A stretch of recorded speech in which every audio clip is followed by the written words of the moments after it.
Hi everybody. Another frequently asked question we get all the time is, can you show us the different types of swords that you use in your school? Well, we use many different types of weapons here at the dojo. In our particular martial art, we try to master everything we can get our hands on. I'll show you a few in my collection here and perhaps a few of the differences between them. I'm not a fact person, so if I make any mistakes, you can correct them in the comments below. In ancient Japanese warfare, everything was used, from the bow and arrow to the spear to the naginata to the sword to the teppo gun. Everything was used when it was available in history. The spear was a preferred battlefield weapon. This is called a yari, in this case a jumonji yari here. This is a very powerful weapon, polearm, used in much of Japan's history. This probably took more lives than just about anything. I'm sure it took more than the sword. So never underestimate the power of the yari spear. It was a vicious battlefield weapon used by foot soldiers to be able to reach a long distance, attack people on horses. This took down many people in ancient Japanese history. We do study the yari spear here. Another is the naginata. The naginata is basically like a staff with a sword on the end of it. So this is a naginata here, as you can see.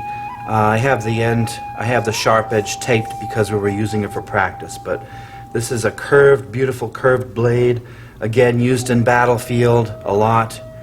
Took, unfortunately, many lives in Japanese history. This would be a preferred weapon over the sword, as with the yari. They were superior weapons because of their distance. So this was a great battlefield weapon used for hundreds and hundreds of years.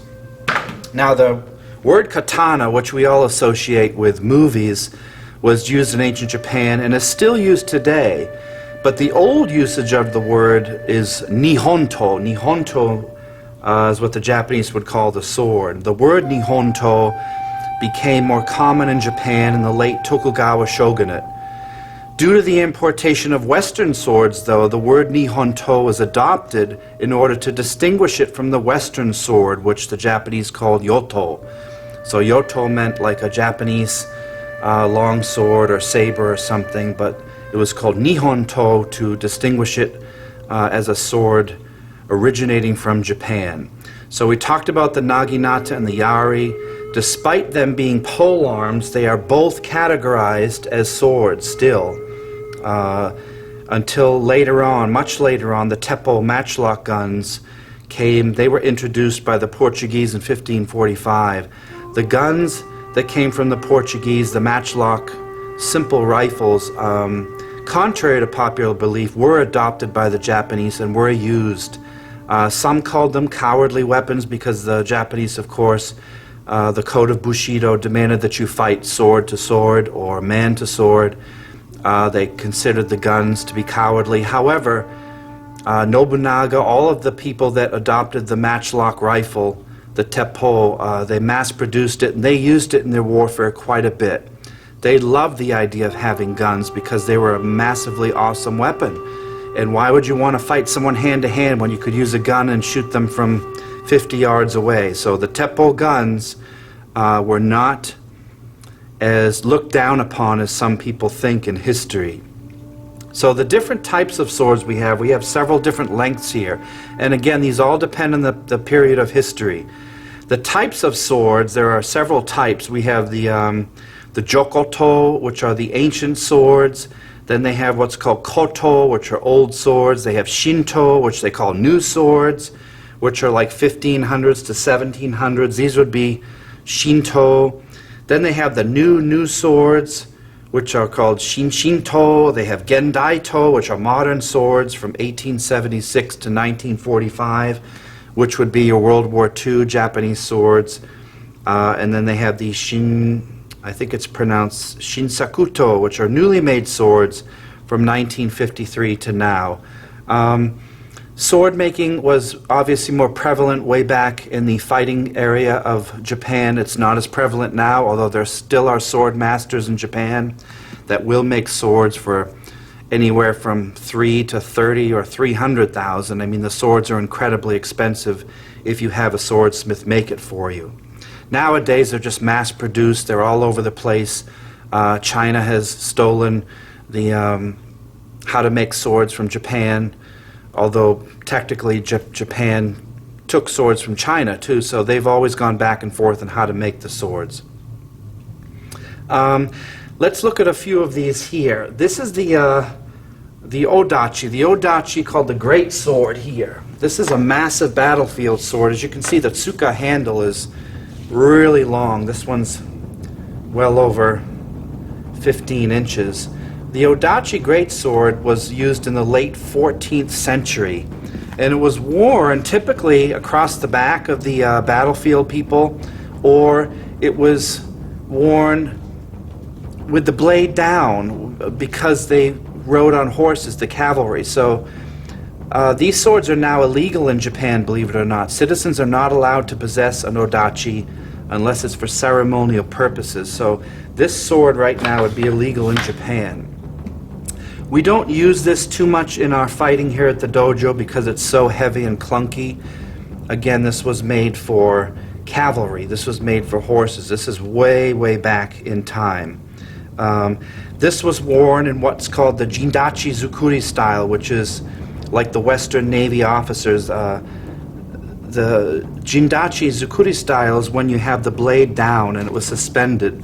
And again, there was a practical reason because you had to draw the sword out. The blade had to be down if you were on a horse, or you would never be able to draw it. Nowadays, meaning in the last 300 or 400 years, we wear what's called buke zukuri, which is the blade up. So buke zukuri is when you wear the blade up, which is the traditional way that the samurai wore them later in battle. But these old swords were vicious on the battlefield. They were very heavy, very clunky. Obviously, you had to use them with two hands. You couldn't use one-handed iaido or anything with them. Once they were drawn, they were used on the battlefield by the foot soldiers. And again, they would have secondary and maybe even a short sword with them. The next one here, this one is just a very large katana, what's called a Tachi. Tachi is, again, pre-15th century, the Kamakura period. This could have been worn edge down or edge up. It really depends on what the circumstances were. This is a really powerful sword. This is one of mine here. Again, this was worn probably on horseback. You can see the size of it, how long this handle is. It's extremely heavy. You would have to use this with two hands in battle, and it would take many lives if it came out of its sheath. This is a really cool sword, but not very practical in close quarters combat. It's extremely long and heavy. So this is called a Tachi. And again, this would have been worn Zindachi style with the blade down probably. Then we have just an O katana, O meaning big or great. This is a long katana here. Again, the handle's still long. These are in the battlefield, the Sengoku period of the warring states of Japan. They used very long tsuka handles here. These were much longer to get much more leverage. So these swords were preferred back then. You would never have a short sword back then as far as cutting the tsuka down. So this is a really cool sword here. Then you have what's called the katana, which we all know from movies. Much later, the katana was the Edo period in the 1600s until the late 19th century. These became illegal to carry in Japan after 1876. So this is a regular katana here. The handle was shortened in the after the warring states. They wanted the handles much shorter. There were a lot of restrictions on the swords, the length, who could carry them. The Tokugawa shoguns issued regulations, and they controlled who could even carry their own swords. They shortened the tsuka handles, made this a much more practical sword for close quarter combat. And again, if you weren't on the battlefield, you would be using these in households, in small castle areas. So you would want a shorter, more utilitarian sword to defend yourself. So the katana is most famous. Here are a few here. Here's one with a blue handle. This is a sharp blade here. Katanas are very popular, probably the most popular of all because they're used in many movies and comic books and things like that. You had straight blades, the Shokuto type blade. This is just a regular simple blade here that you could use in combat. Again, this would have been modern, meaning probably 17th century or so. This one doesn't have any fittings here. I mentioned the ninja toe, the ninja sword, stuff of legends. Although there were straight chokuto blades that were very, very old from China that came to Japan. The ninja toe, there are arguments about it, whether it was actually used at all or a real sword.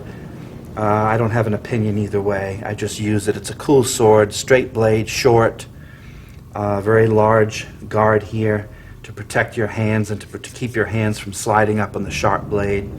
So this ninja toe is something we use here at the dojo. Of course, not a sharp version like this. We would use a bokken of some sort.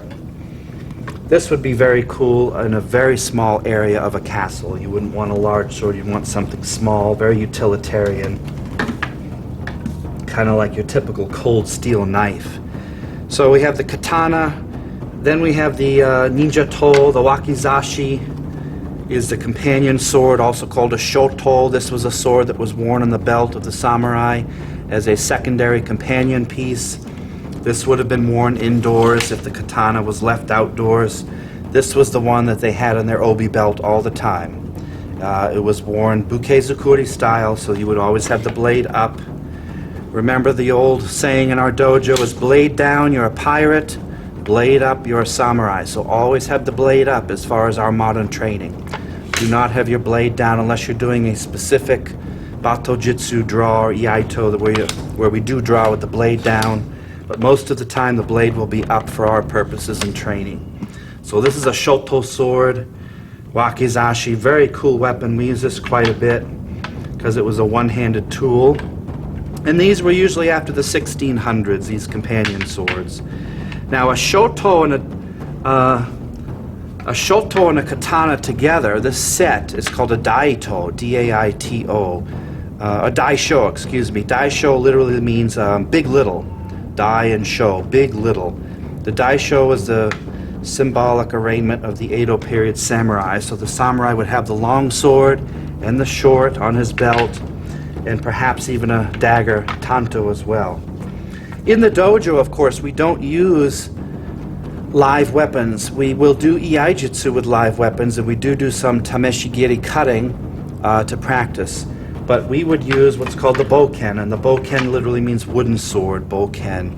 So there are different lengths of the wooden swords depending on the school that you trained with.